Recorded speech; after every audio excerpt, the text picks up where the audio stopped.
How's everyone doing tonight? I can't hear you. That's more like it. Okay, we're going to kick this off with Leah reading a little bit to us because I know that we all want to kind of dig into Unashamed right away. So she's going to share a little snippet from her memoir tonight. Can everybody hear me? Okay, well, thanks for coming. I thought it was going to be empty as fuck. Wait, can I cuss? Oh, awesome. Wait, are the kids here? Oh, I'm sorry. Sorry, I'm not going to say it. I'm not going to say F word anymore. It's a bad word.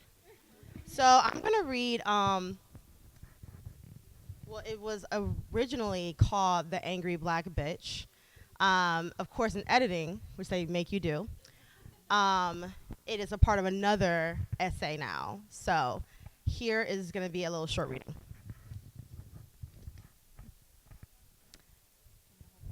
Yeah, because it's hard. I kind of understand, but it's hard. When I was born, there was a mustard seed of an angry black bitch buried inside of me. How life affected me dictated how it grew. Less stress and trauma meant that it stayed well manageable. More negative impact allowed it to sprout and twist around like a vine around my heart and brain, suffocating it like a pillow to the face.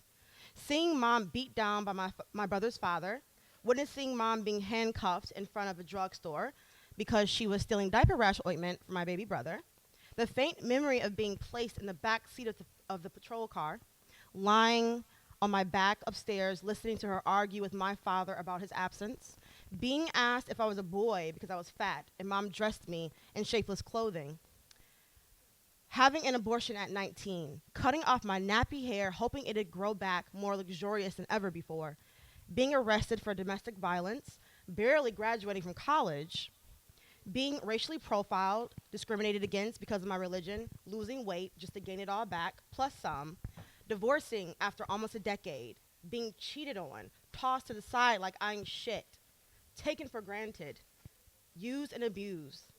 At first, the angry black bitch festered in her newfound host, but I was strong enough, or fake enough, to keep her at bay. Wouldn't want hubby to think wasn't subservient enough, that I, in fact, had my own feminist views that trumped whatever sexist foolishness he stood by, that I was able to overpower him intellectually and financially, or in any other emasculating way, that I was a safe housewife, only there to serve and nothing more. Wouldn't want mom to think that I was falling into the same trap as she had growing up, that I too was on the verge of becoming a statistic, a struggling single parent whose life wasn't hers anymore, but belonged to a snot-nosed child that sucked up any remaining creative energy. And of course, we wouldn't want the community to know that I wasn't praying as I should have, a God-fearing Muslim. Wouldn't want to be seen as a bad Muslim girl. It was much safer to keep all that to myself. But angry black bitch wanted out. There was a smile in her voice as she went on a rampage. Say what the fuck you want when you want to. Be raw, be fearless, unapologetic. Walk with your head high, buy a fur coat, and wear that bitch to the grocery store. Be extra as fuck. When white people are uncomfortable, make them more uncomfortable. Don't protect their feelings, ever. And do the same with black people, too. Black men will stick up for non-black women, call them out, hit them with that black girl magic. Same for Islamophobes. Fuck them especially. Most of them are stupid as fuck anyway. It's easy to shut their asses down. And you know what? And you know those Muslims who be straight haters? You know the ones I'm talking about. The ones who got so much shit to say about what you're not doing. How less of a Muslim you are because you wear makeup and nail polish.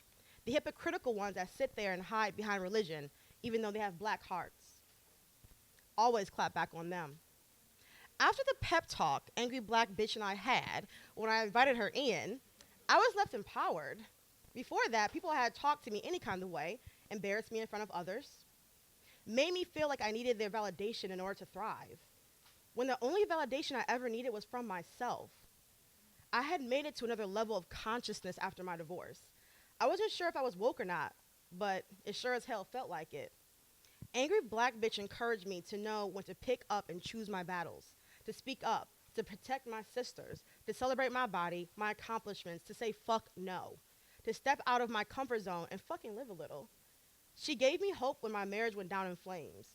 Power to be like, it's okay to be single. That being in a relationship wasn't going to make or break me. To shut down racists and sexists and bigots, to yell as loud as they had, be passionate, fearless, vulnerable, cute, ugly, fat as fuck, dope as fuck, cuss, pretend to be Sailor Moon, have a hangover, recoup from a hangover, wear nail polish, put the middle finger up, smile, cry, be a friend.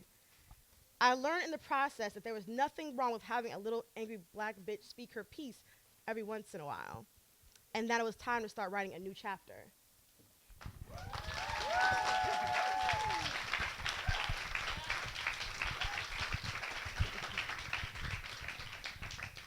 So I had the privilege of reading the book earlier than all you guys. And I have to say, every single chapter in Unashamed is just like that. It's so moving. It's so raw and honest and authentic and powerful.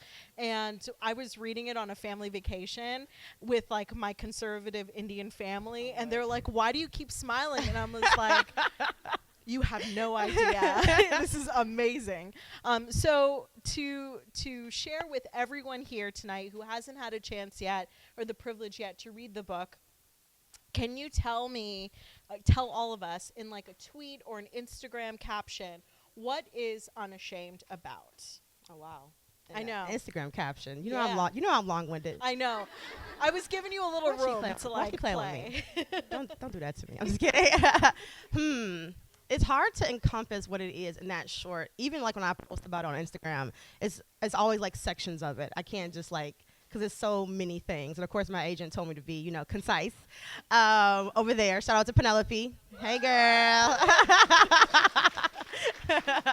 And I'm sorry to your parents for cussing so much. So I'm sorry, mom and dad. So Unashamed is basically, it's a coming of age story. It's a coming out story about how you can be very traumatized in your life and have all these things going on that are really, really messed up. In the beginning of basically the narrative, I was told by one reviewer that he said that it was like he was getting kicked in the balls for the first half of the book. Because he's like, life would just not give you a break. And I'm just like, I didn't think that, because when you're living in something, of course, you think it's. And so, yeah, coming of age story about what it's like, kind of like to be a diamond in the rough. That's so cliche, but how the pressure can actually bring something really pretty and shiny at the end, which is why I'm wearing silver. So. And I feel that through the story too. Like I felt like I was getting repeatedly kicked in the first half of the book.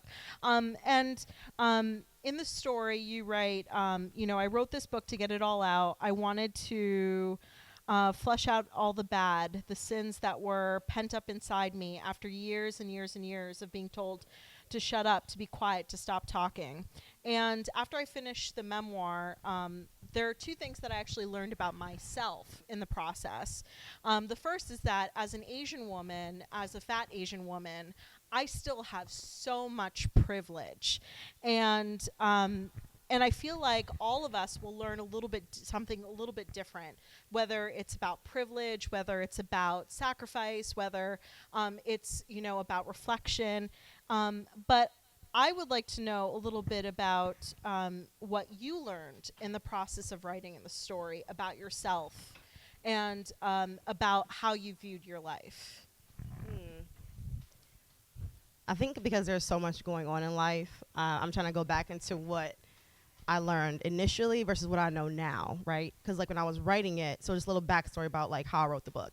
A lot of you guys know in here because you guys are are my friends. And some are newbies. Hi.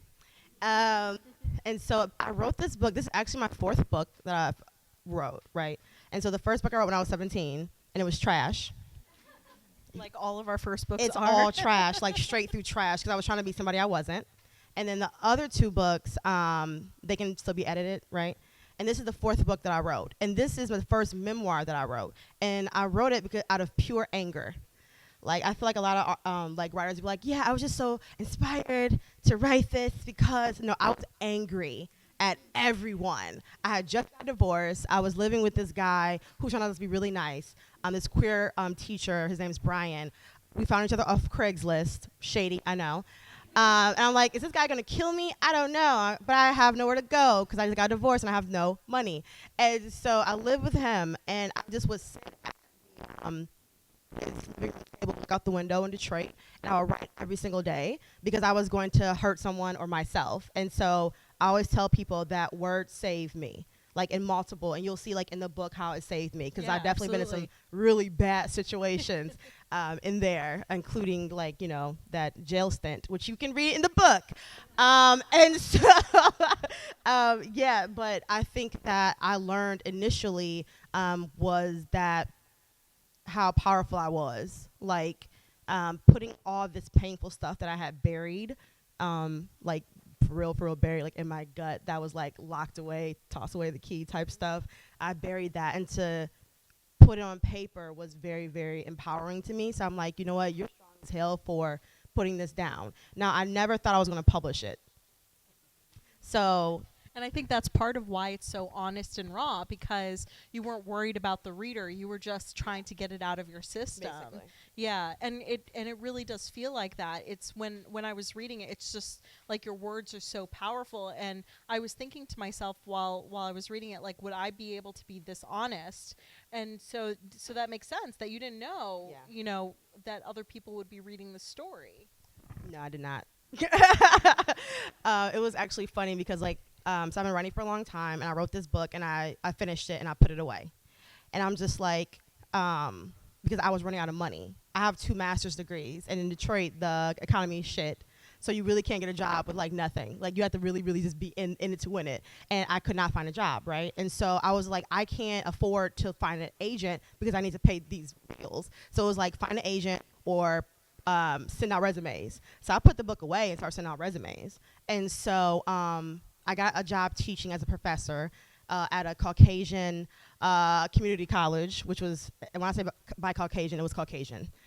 And I'm just like, it was like all like white boys with like army fatigues on. And I was like, look, don't do it, okay? Because I have like Black Lives Matter hoodies on, come into class. And they're like, what's that mean? Remember, I'm your teacher. And I just was like, I didn't really like the teaching thing. So I was just like, if God, Allah, the universe gives me any type of lump sum of money, I'm going to find an agent. And so I ended up winning the Guild Award, which is like the first award I won for nonfiction. And before that, I was getting a lot of attention for how I looked. So no one like appreciated my writing. And so that was the first thing I won that was like, they didn't know how I looked. They didn't know anything, but they resonated with my words. So I was like, oh God, he wants me to go ahead and find an agent. He's shaking the table. And so I was like, let me look. And so like I compiled a list of 100 agents and publishers in 48 hours, including carpal tunnel. I sent them, and overnight they started asking me to represent my book. Like I've never had that much attention ever from agents. I got scared. And then and then she calls me. I'm standing in Ulta looking at mascara, and she calls me and she's like, "What do I do?" No, I was scared. And I was like, "Hold on, let me put the mascara back." No, I was scared. No, but like that's.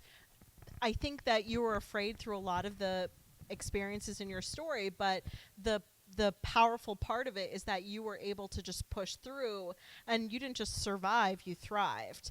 And You can clap for that if you want to. Period, girl. Period. Okay.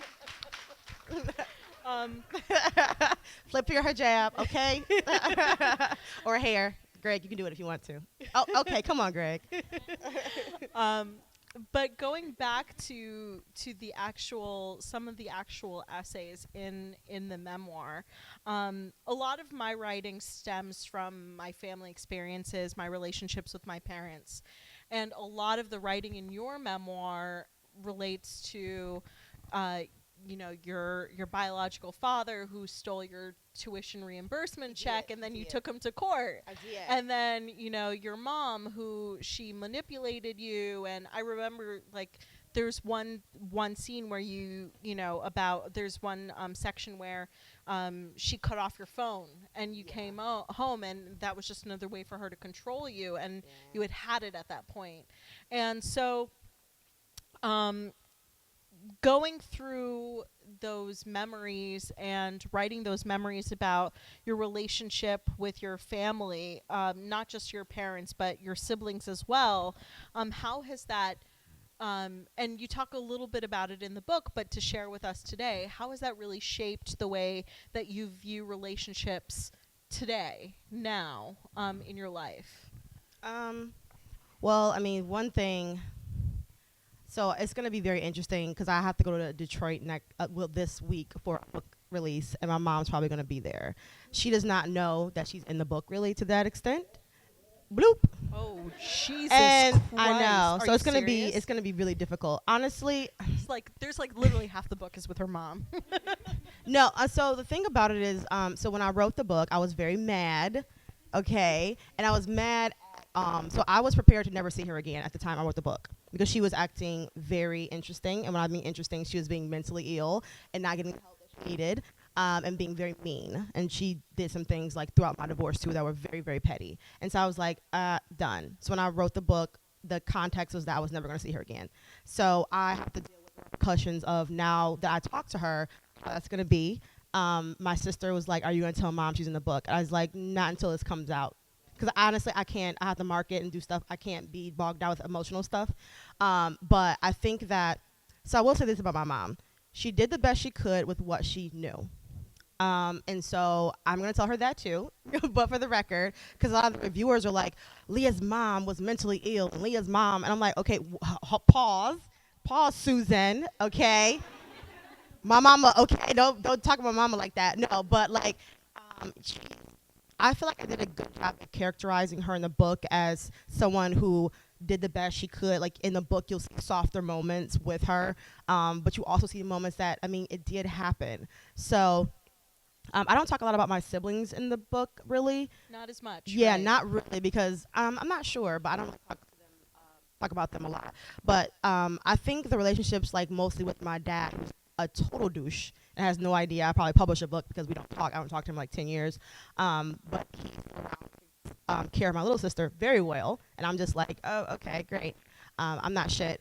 And so I think my relationships with like my mom and dad particularly has shaped how I deal with other people. I feel like a lot of times I'm very hardened on the outside, and a lot of you probably understand who have parent issues or stuff like that, or relationship issues, that you grow up because like that's your safe place is by hardening yourself. And so when I meet new people, and she probably knows too, when I met her, and she's so sweet. It's my friend right here.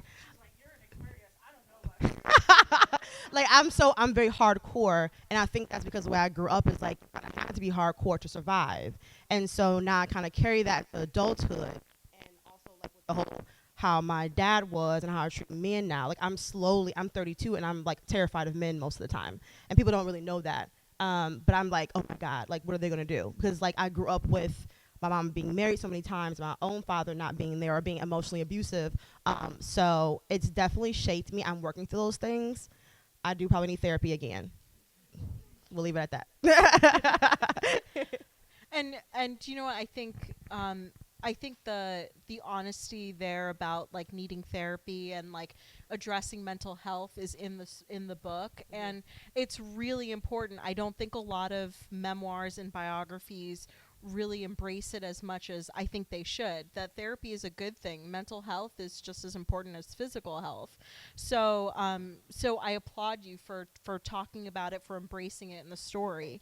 And but I want to go back to your comment about being afraid of men, because you talk about your divorce in the story, and I think we met just as you had started divorce proceedings. I think a few, like 5 years ago, 5, 6 years ago. Well, no, I was still with him when I met you. Yeah. So But we okay, started talking kind of like when I got divorced. Right. Yeah, like personally talking. Got it. So, um, I know that I was reading the chapters that you really address how like he was emotionally abusive, how he would comment on your the way that you dressed when you went to mosque, and how so many people were praising your style and they loved what you were wearing, and he always found something like wong. Dark cloud. Yeah, Like, he always dang, found can I something wrong win? with Yeah. and I think that's like a direct quote from the memoir. Like you asked yourself, I can never win. Can I Yeah. win with this guy?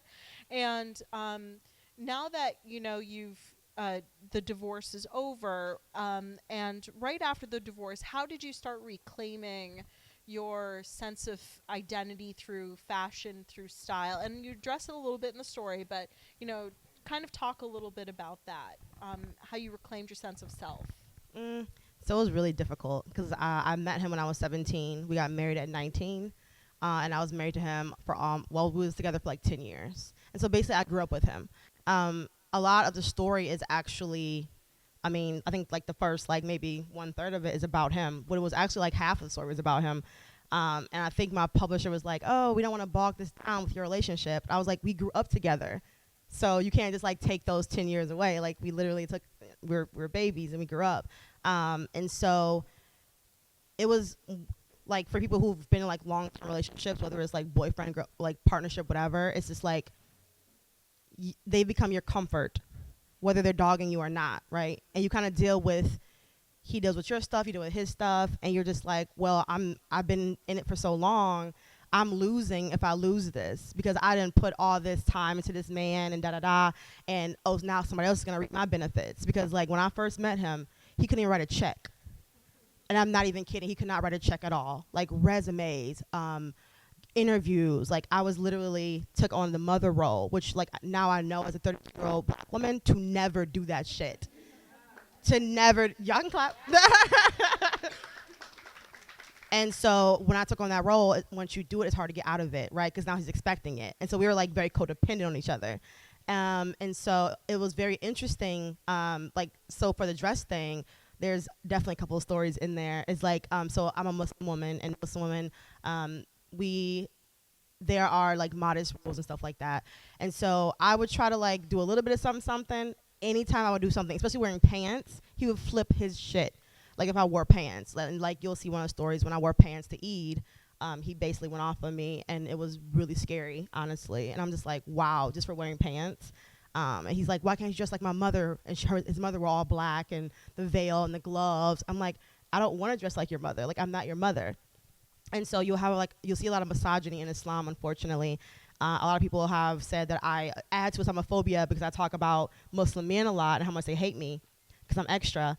But they do. They'd be like, oh, Leah's talking about feminism again. I'm like, what? Well, stop being like misogynistic. Like, stop being a douchebag. Like, women have rights. Like, stop. That's what it says in Islam. Like, women have rights. And I think that these misogynist, like, douchebag Muslim dudes, like, they are the reason why people like see Islam as like a bad thing, because they keep like some stuff is cultural, some stuff is you're just a douchebag. So stop saying it's Islam, bruh. Like, period. Like, like, are you kidding me?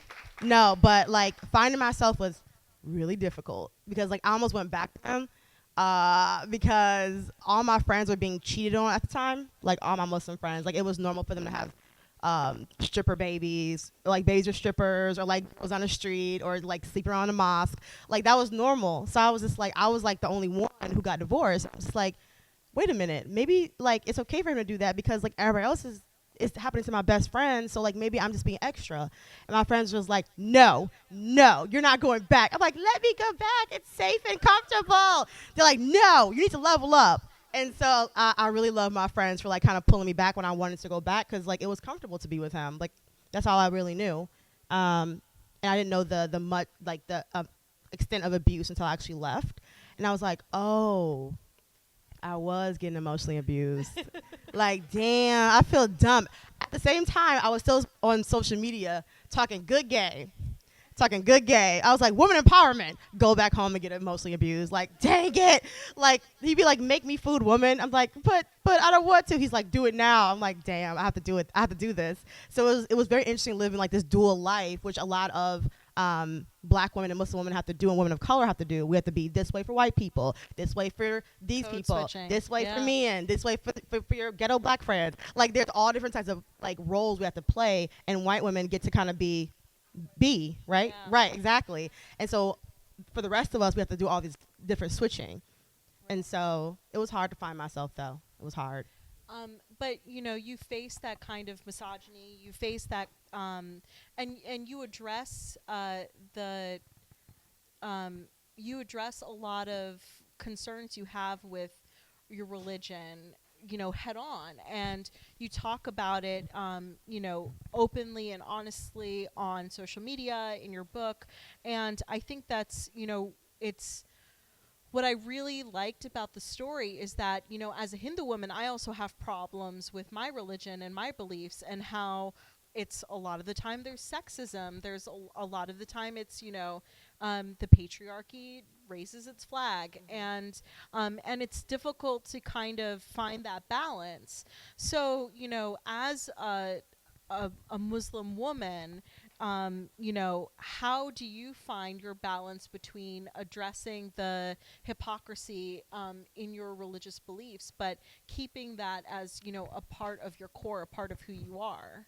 Yeah. So I mean, a lot of people, and I think that I'm gonna get this question a lot from probably Yeah, a most lot of likely. people. And I don't know how to necessarily answer it because like I'm not like a mufti, or sheikha. Like I don't know like all of the rules to the religion. I mean, I know enough to get to do what I gotta do and to know what are my morals and like what I'm willing to do and what I'm not willing to do.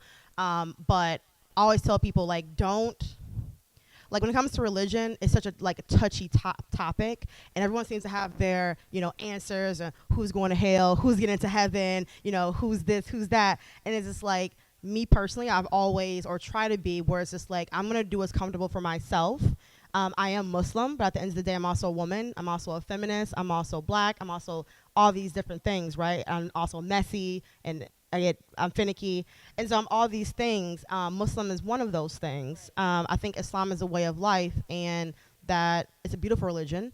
But I don't want to become the poster girl for Islam because I think that's what people are going to try to do for me, and I'm kind of scared if this book like goes big. They're going to be like, "Oh, so Leah, what do Muslims think about this topic?" I'm like, "What? I'm a small pea in the pod of Muslims. Muslims do."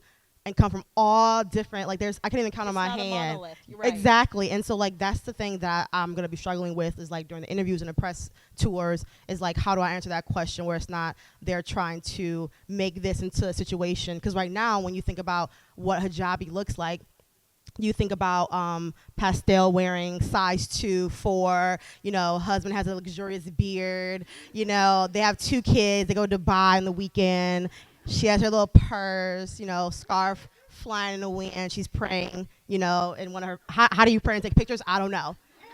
As a Muslim, I don't know how you're praying, you're taking a front shot. That's not my business. I'm not being shady, honestly. But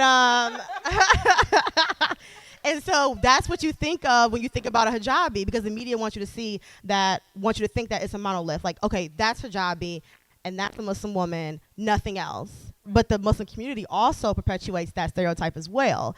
And so I'm here to shatter that because I'm extra. And when I walk into a room, people are like, "What are you?" Yes. And I'm just like, "I'm Leah V, bitch."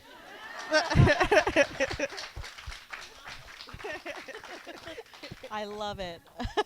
And I bet on that.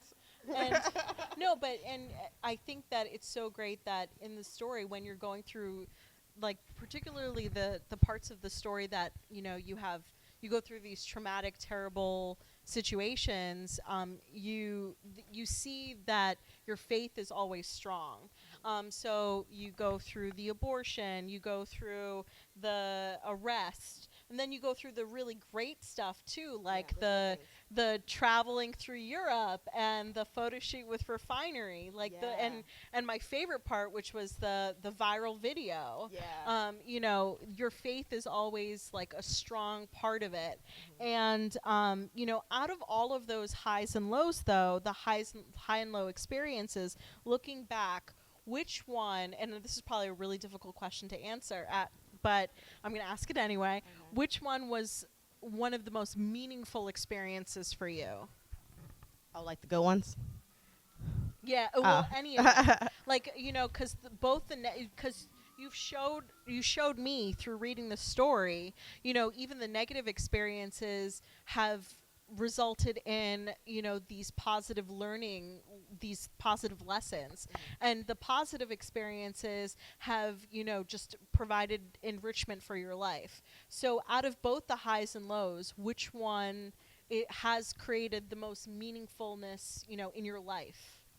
Well, the book actually stopped. That's actually a sentence, I swear. It's okay. So the book actually stopped at a certain point. I think it stopped at the redefining 29 one, which again, Ushi pushed me to get. Wait, let me just before I want to tell the story because like I really appreciate you for this. So I was in Detroit and I was trying to model in Detroit and I wasn't getting paid at all. And Ushi, I met her off Instagram. I don't know how we connected, but we've been following each other for like a long time. I liked her. She's alternative. She's cool. I like her hair. It's crazy. And she liked what I do. And so she, we were talking about something. No, I was coming here to speak at Columbia. Columbia's in New York, right? Okay. My education is showing. So I was speaking at Columbia, and Ushi's like, you should like apply for this for this modeling gig. And I'm like, Ushi, stop, girl. Like, it's so many pretty Muslim hijabis like thin in New York. I'm never gonna get chosen for that. She's like, can you please apply for this? I'm just like, oh, this is so stupid. Like, stop. And so at nighttime, it was literally like 11 o'clock. I'm just like, I said I was gonna do it. Let me do it. And so I ended up doing, like, just applying, just not thinking they would ever pick me. I'm just a fat black Muslim from Detroit. Like, I'm hardcore, I'm rough, I'm old. They're not going to pick me. And so, well, in the modeling industry, I'm old. But, and so I did it, and the next morning they were like, yeah, the client loves you. When are you going to be in New York? And I'm just like, what? You want me? Is this a joke?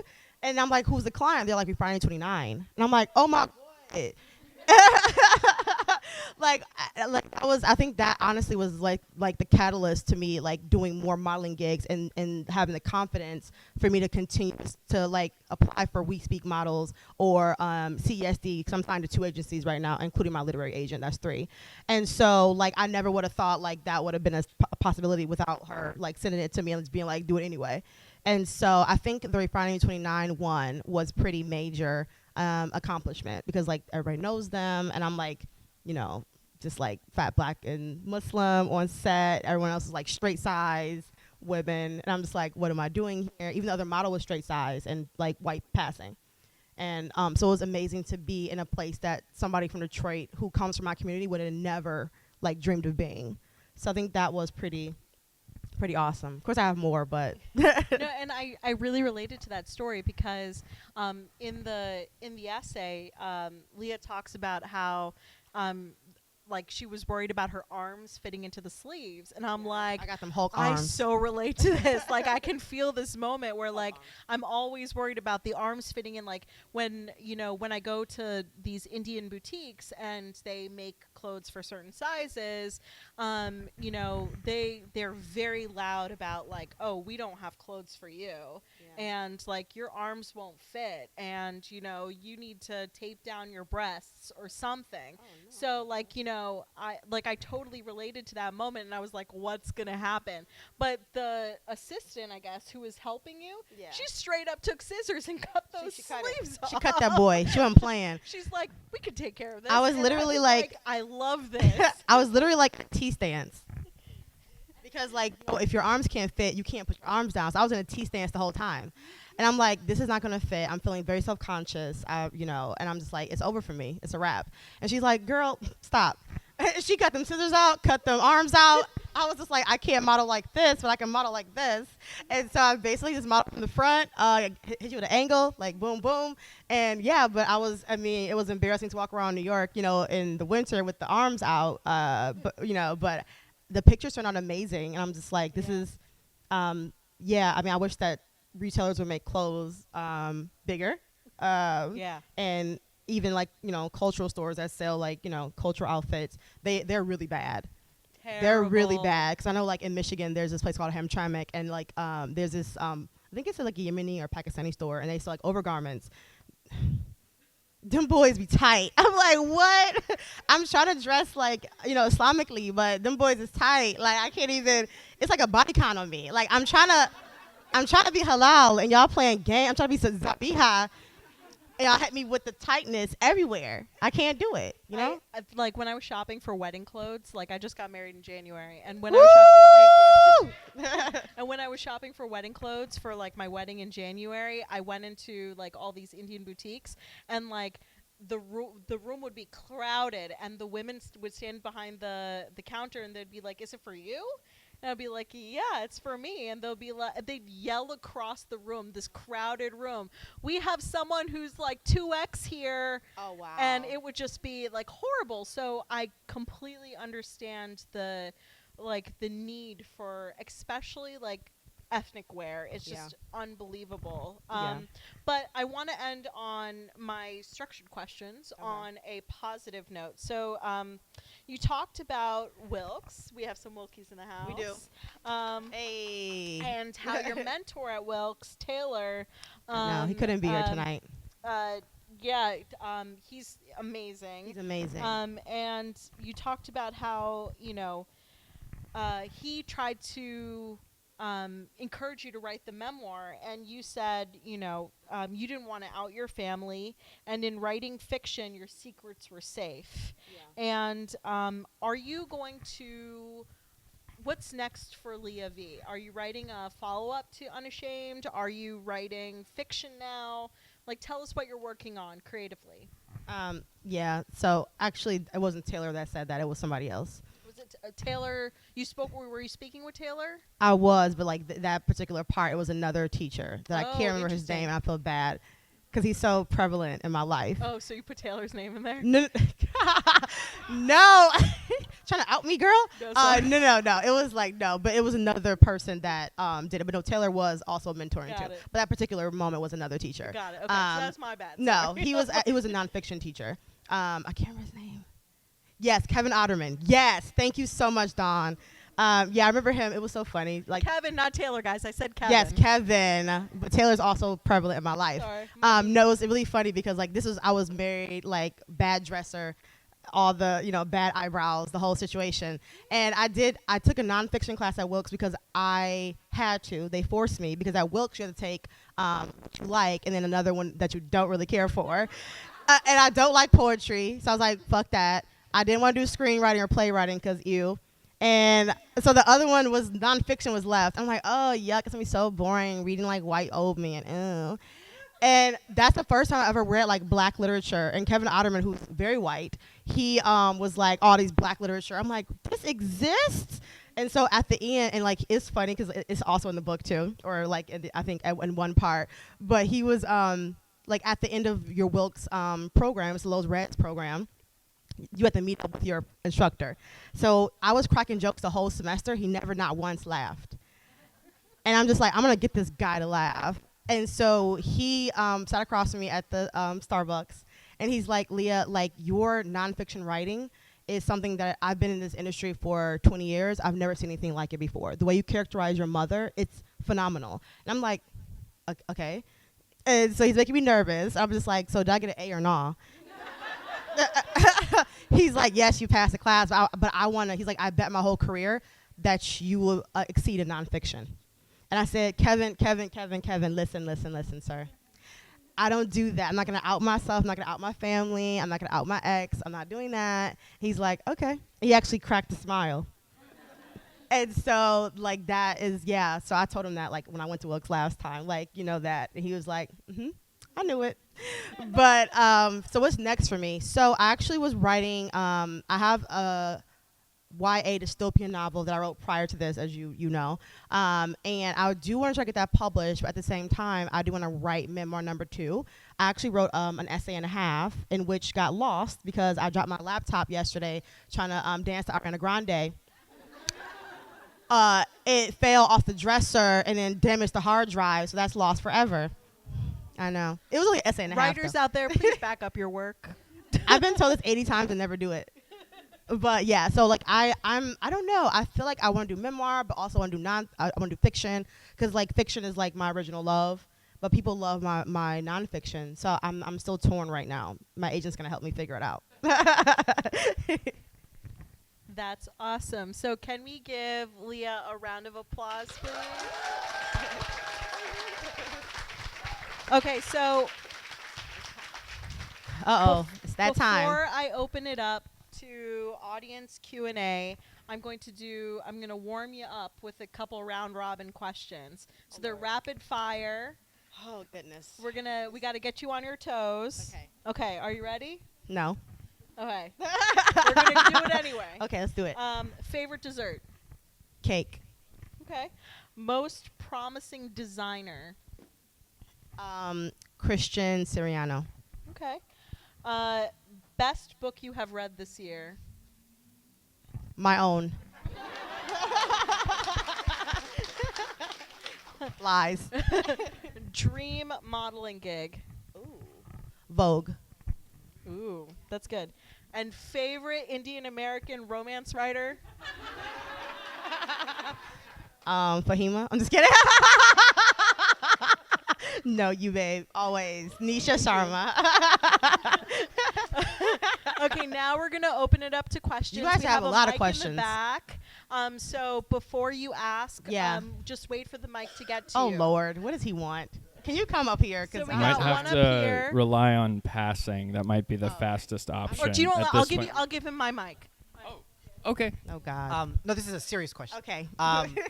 You were talking about how this story is obviously your unfiltered truth, but tell us about how people responded to it. You mentioned when you sent this out initially to agents, there was a positive response, but Right. were people trying to say, okay, this is great, but let's tone that part down, take that part out? Like, what was the process of making the book, and how were people trying to micromanage the kind of the story you wanted to tell, or trying to filter what you wanted to tell? Or Yeah, that's actually a good question. Thank you, Aman Ali, aka celebrity in New York, with a luxurious beard. Yes, come on, beard. Come on, beard. So I think that so prior to me writing the book, I always got from Muslims, why don't you write stories about Muslims who are doing Muslim things, like praying and Allah and stuff? And I was just like, I don't want to write about that. I think that's a given. I want to write about other things, like, me being like my one night stands. Like, I want to write about those type of things. I want to write about like juicy things. And they're like, my Muslim heart. And so I did get that. So I wrote this book on a low, so nobody really knew what I was doing. And so when I sent it out to agents, a lot of them were just like, we want this as is, honestly. The problem came with, and I'm sorry, Penelope. You already know I'm gonna, not Penelope. Penelope, like she's good editor. When I got the book deal with Beacon, they wanted to start kind of changing a little bit of what I wanted. Not like necessarily. I have as an artist, you have a certain thing that you want to do, and they have a certain thing that they want to do. I feel like I cut some stuff that I didn't really want to cut, and me and Penelope talked about this. Because I feel like I feel that I needed to put these things in it, but as an editor standpoint, they had their own, you know what I mean? And you can't fight everything. So there's some parts where I'm like, we're not cutting this, like I'm keeping this. But there's other parts that are like, doesn't go with the narrative and stuff like that. I respect it, but it hurt my feelings.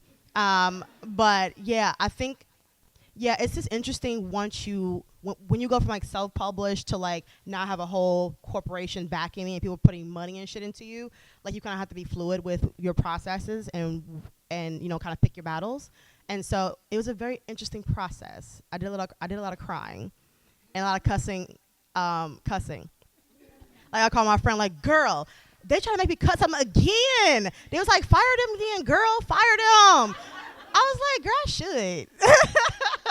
It was like, I can't fire my whole team.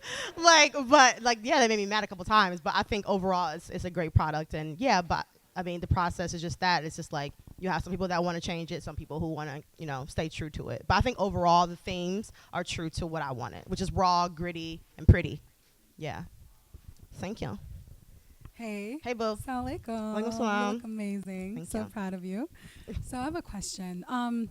Do you think that the rawness of your book, your truth, is going to inspire other Muslim women, maybe other Muslim American women, or just Muslim women around the world to kind of come out a little bit more with some of the things? Because you and I have had these discussions at our kitchen table about, some of the things that we experience that we really can't vocalize. We can't articulate it because of the stigma that's attached to being a Muslim woman and having to have modesty and et cetera, et cetera. So do you think that this is going to inspire other women to kind of write their truth and be out there?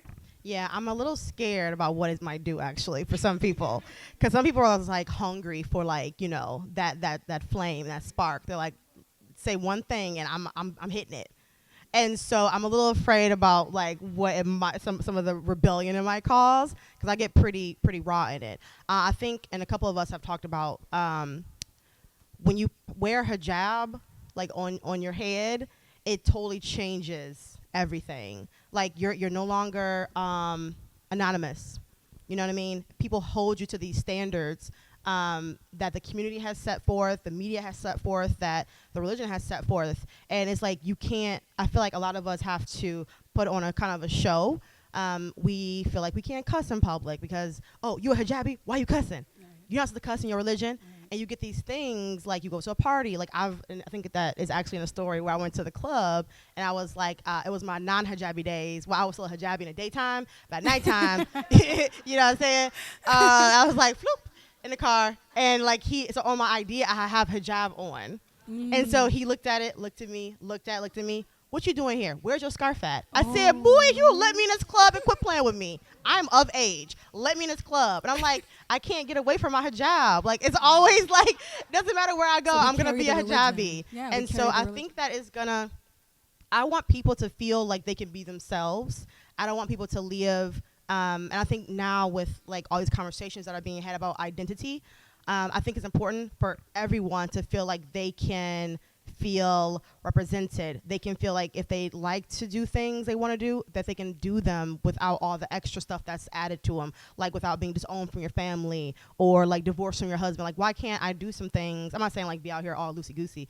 If that's you, that's you. But like you should, whether you want to be loosey-goosey or whether you want to be like super uber modest, like you should have that choice in the matter, and it shouldn't be dictated by your family or your community. And so I just want people to be empowered to like embrace their actual identity, because like I know what it feels like to have to mask my identity. And even like a lot of my queer friends, like they tell stories about how they were in the closet, and it's similar to how I was. I feel like I was in the closet too. Like I couldn't be my true self. I was dressing like I thought a Muslim should. I was doing the movements of prayer like so people can see that I was a good Muslim, not because I wanted to actually do them. And so yeah, I just want people to be empowered to do what the fuck they want to do. Thank you. Thank you. Thank you. Any other questions? Uh-oh. We got one in the front. Ooh, she has a question. Hi. Hey, boo. First and foremost, I'm so fucking proud of you. Thank you. You're amazing. You deserve this. This Thank is your you. moment. Thank you. You did that. I did that. This is it. I did that. Um, My business in the streets. so two-part question. One, how did you, I know you mentioned like you were angry and you just started writing and it poured out of you. Mm-hmm. How did you intuitively know you were done writing that particular book? That's number one. Number two, you exist on the margins of multiple intersections, multiple identities. You know, you're black and Muslim in fat spaces, you're fat in like black spaces, and vice versa. How do you exist in so many different spaces without letting each identity either erase or assimilate you? Dang, that's deep. See, you always be doing that. You're so smart. Okay, so wait, hold that, because I might forget the second part. So because that was deep. Ooh. The first one is I'm still thinking about the last thing you said. What was the first thing again? How did you know your book was done? Oh, Intuitively. yeah. Okay, so that's a really good question. Wow, I never thought about it. When do you know how to stop? Well, I had like so many, and Penelope knows, I had like so many pages. This is actually like maybe what, like half or maybe 1/3, because we had a lot. This is very little versus what I had. Like I put a lot of stuff in it. I think that, so I didn't really have an ending. I just stopped writing at a certain point.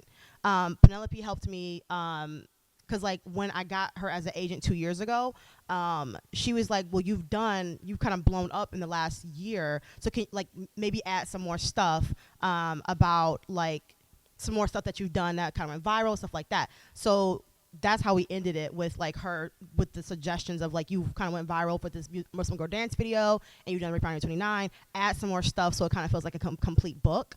So when I was writing, I don't actually remember where I stopped at when I wrote the first draft. Actually, I don't even know, but that's interesting. I should actually go back and see. But we kind of wanted to end it on something light, and so I feel like, I mean, I don't want to give the ending away, but I wanted to end on something light, because like the beginning is so heavy that I'm like, you know what, I want the person to be like, like I went through this journey with her and the bitch finally got a fucking win. It does feel like that, by the way. Right, you're just like, oh yay, because I feel like some people are like, oh, this is heavy. This is not gonna end well. And I'm like, you tried it. I got you. Plot twist. And the second half of the question is, how do I deal with all my intersectionalities? So in the beginning, it was very difficult because, and I was even asking Taylor, who is my former mentor, I was asking him like, Taylor, like how, like I'm all these things, and I don't know which one to be more of. I don't know how to balance this out. And he's like, Leah, it's a process. He always said that to me. Leah, it's a process. This is all a process. He's like, you will one day, it will click for you. I'm like, Taylor, that's not what I asked you. I asked you how. You know, I'm like, Leah, I'm extra. I asked you how, Taylor. How do I do this? And he's like, Leah, it's a process. Like, I cannot give you the answer of how to make this work. And I thought for a long time that I would never be able to make this work. And one day, I think it was mostly like after the divorce when I was doing some soul searching and like, who are you? And I asked myself, because I was really, really low. Like I didn't have any money. I didn't have nothing. No, all my friends deserted me. I have no man, no nothing, no job. And I was like driving in a car on a depression ice cream trip. I like doing that. And I was just driving, listening to Katy Perry. And I'm just like, who are you? And I'm just like, good question. And I'm just like, who are you? And I'm like, I am words. I am narrative. I am stories. And like, I remember that day, like, it's like I have a really bad memory. And I remember that day, I'm just like, I need you to never stop writing again, whether you get paid for this or not. I need you to continue this path. No idea where it leads, but whether you get paid or not, I need you to write stories every day, or at least read every day. And I've never stopped. That was like 5 years ago. And so like now, I think when you get to the point where you don't care anymore about other people's opinions of you, not say I don't care all the time, but majority, I don't care. Once you get to that point where it's just like, I am, that's it. Like I don't have to tell you all the other parts. I just am. And I exist in that way. And so that's kind of how I juggle it, by not really juggling it at all.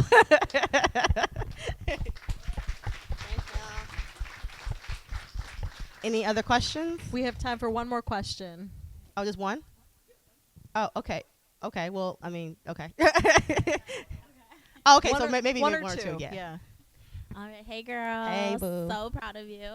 So I'm also from Detroit. Okay. You know, and so I feel Hey. like being in Detroit, and I can relate in the sense where like I didn't always feel especially as a creative, like support or resources, or you know, this is why I'm in New York. So can you just talk a little bit about how just kind of, I don't want to say getting out of the city, because it's a good city, you know. It is. I don't want to bash the city, but you know. No. Oh no. Girl, stop being petty. Not the best. No, but you know, just I don't want to say get out in a negative way, but I know. how did venturing out of that comfort zone of the city really, you know, just help you? So a lot of New Yorkers, so I used to come here and work a lot. Like I would come in and fly in and stuff like that, and come here to see Ushi and like other New York friends and stuff like that. And they'd be like, "Girl, you gotta come out here." I was like, "I can't afford that."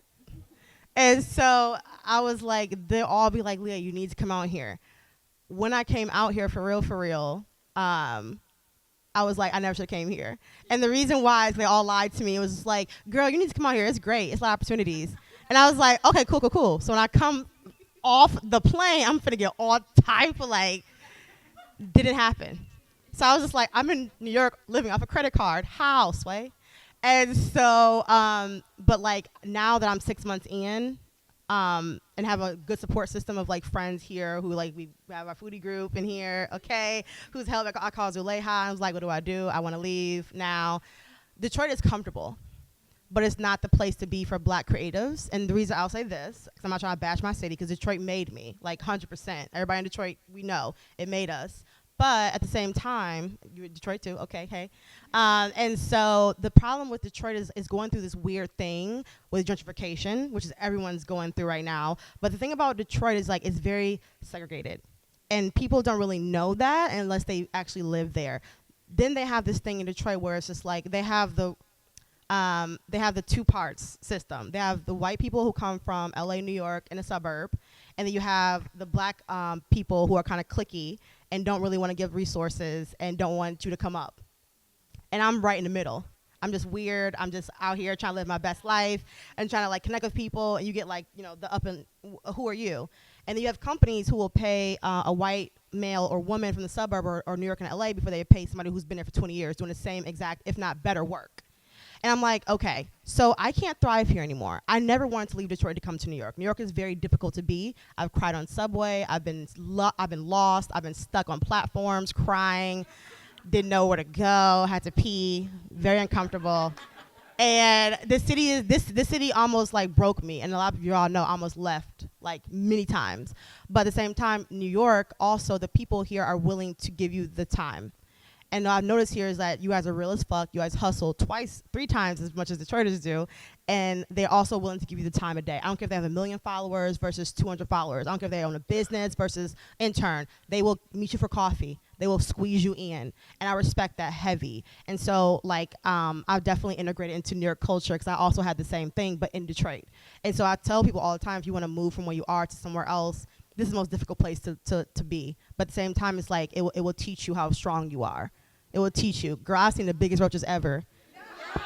And I called my mom crying. I was like, I will leave this city now if I see one more fat ass roach. Period. We don't do that in Detroit. We don't do that in Detroit. We don't do that there. We don't do the roaches. And so, yeah, but I always tell people, like, you have to just take that leap of faith and be like, God got me. Allah got me. The universe got me. And so I'm going to go leap, you know, on faith. And that's what I did. And I think it worked out. So, yeah. One more? Oh, can we have for one more question? One more question. One more quick one. Yeah. Oh, y'all shy? Sorry, am I not seeing you? So y'all shy? Oh, okay. That's cool. Now you're shy. All Oh, right. now you want to be shy. Okay. We can go to the That's it. signing All right, now. that's it. If that's it, thank you.